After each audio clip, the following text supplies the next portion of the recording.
రైతులందరికీ నమస్కారం అండి. తెలుగు రాష్ట్రాల్లో అన్ని ప్రాంతాల్లో కూడా వరి పంట దాదాపుగా చిరుపొట్ట దశ నుంచి బిరుపొట్ట దశకు, అదేవిధంగా కొన్ని ప్రాంతాల్లో అయితే ఇప్పుడే గుండ్రకు తిరుగుతుంది.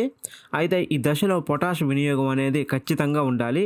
పొటాష్ వేస్తేనే వరి పంట యొక్క రోగ నిరోధక శక్తి బాగుంటుంది. అదేవిధంగా ఇక వరి కంకి కూడా చాలా పెద్దగా వచ్చి గొలుసు అయితే బాగా ఉంటుంది. అదేవిధంగా గొలుసులోని గింజలన్నీ కూడా పాలు పోసుకోవడానికి ఈ యొక్క పొటాష్ ఎరువు అనేది చాలా ప్రధాన పాత్ర వహిస్తుంది.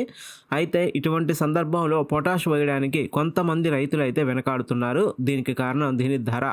ఇక ఒక కట్ట అంటే 1500 రూపాయలు పెట్టి పొటాష్ వేస్తే ఎంత మేరకు దిగుబడి పెరుగుతుంది అనేది గ్యారంటీ లేదు అని భావిస్తుంటారు. అదేవిధంగా ఈ 1500 రూపాయలు పెట్టే బదులు మా అంటే 1 క్వింటా 2 క్వింటాలు తక్కువ పండుతుందేమో, ఇప్పుడు 1500 పెట్టి ఎవరు వేస్తారు అనే అభిప్రాయంలో కూడా ఉంటున్నారు.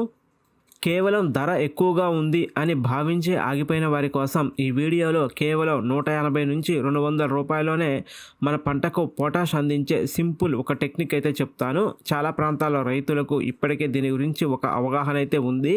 అయితే ఎవరికైతే ఈ యొక్క వాటర్ సాల్యుబుల్ ఫెర్టిలైజర్ గురించి అవగాహన లేదో వారికి మాత్రం ఈ వీడియోలోని ఇన్ఫర్మేషన్ చాలా ఉపయోగపడుతుంది. ఇక ఎరువుల బస్తా అంటే పొటాష్ బస్తా కొని పొటాష్ను అందించడం ఇబ్బంది అయిన వారికి స్ప్రేయింగ్ ద్వారా అయితే పొటాష్ను అందించుకోవచ్చు. దీనికోసం మార్కెట్లో మనకి వాటర్ సాల్యుబుల్ ఫెర్టిలైజర్స్ కేజీ ప్యాకెట్లో దొరుకుతున్నాయి.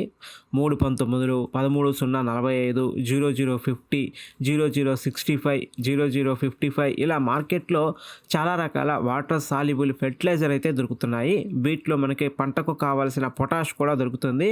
సాధారణంగా ఇందులో 3 రకాల ఎరువులు అయితే ఉంటున్నాయి. కొన్నిట్లలో 2, మరికొన్ని దాంట్లో 1 ఇలా పోషకాలు మనకి వాటర్ సాల్యుబుల్ రూపంలో అయితే దొరుకుతాయి. ఇందులో ప్రధానంగా మనకి నత్రజని, భాస్వరం, పొటాషు, కొద్ది మేరకు సల్ఫేట్ కూడా ఉంటుంది. ఇక ఈ చిరుపొట్ట దశలో కంపల్సరీగా మనం స్ప్రేయింగ్ అయితే ఎంచుకుంటాము. తెల్ల కంకి రాకుండా మెడవెరుపు, అదేవిధంగా అగ్గి తెగులు, అదేవిధంగా కాటుక తెగులు, ఇలా ఏదైతే మనకి ఈ తెగుళ్ళు అదేవిధంగా పురుగుల నుంచి వచ్చే రోగాలని కంట్రోల్ చేసుకోవడానికి స్ప్రేయింగ్ చేస్తాం కదా. ఈ స్ప్రేయింగ్ చేసే సమయంలో ఈ వాటర్ సాల్యుబుల్ ఫెర్టిలైజర్ ఏదైనా ఒకదాన్ని మీకు ఏది దొరికితే అది 13,045 అయినా పర్లేదు, 319 అయినా పర్వాలేదు, లేకపోతే ఉట్టి పొటాషియం సల్ఫేట్ కలిగిన నీటిలో కరిగే ఎరువు ఏదైనా ఒక కేజీ ప్యాకెట్ కనుక మనం చివరి స్ప్రేయింగ్లో వాటితో కలిపి ఈ యొక్క వాటర్ సాల్యుబుల్ ఫెర్టిలైజర్ కనుక మనం స్ప్రే చేసుకుంటే పంటకు కావాల్సిన పొటాష్ అయితే అందుతుంది. దీని కాస్ట్ కూడా పొటాష్ బస్తాతో పోల్చుకుంటే చాలా తక్కువగా ఉంటుందండి. 180 నుంచి 200, 250 రూపాయల లోపే మనకి మార్కెట్లో దొరుకుతున్నాయి. కనుక రైతులందరూ కూడా ఇంత ధర పెట్టి పొటాష్ ఎవరు వేస్తారని వదిలేయకోకుండా ఇలా వాటర్ సాల్యుబుల్ ఫెర్టిలైజర్ని వాడి పొటాష్ ఎరువుని అయితే పంటకు అందించండి. భాస్వరం, నత్రజని ఈ 2 ఎంత ఇంపార్టెంటో పొటాష్ కూడా అంతే ఇంపార్టెంట్ అండి. నాట్లు వేసే రోజు కానీ లేకపోతే పిలక కట్టే దశలో వేయకపోయినా ఈ యొక్క చివరి దఫాలో మాత్రం అంటే చిరుపొట్ట దశలో మాత్రం పొటాష్ ఎరువుని ఖచ్చితంగా అందించండి. మంచి దిగుబడులు, అదేవిధంగా తాలిపోకుండా గింజల బరువు కూడా పెరిగి కాటాకి బాగా వస్తుంది పొటాష్ వేసుకుంటే. కనుక రైతులందరూ కూడా ఇప్పుడు చెప్పినట్లుగా వాటర్ సాల్యుబుల్ రూపంలో కానీ లేకపోతే పొటాష్ బస్తా కానీ కొనుక్కొచ్చి ఖచ్చితంగా పొటాష్ ఎరువుని అయితే అందించండి. ఒకవేళ నీటిలో కరిగే ఎరువు రూపంలో కాకుండా పొటాష్ బస్తా కొనుక్కొచ్చి వేయాలంటే ఎకరానికి ఒక 20 కేజీలు అయితే సరిపోతుంది.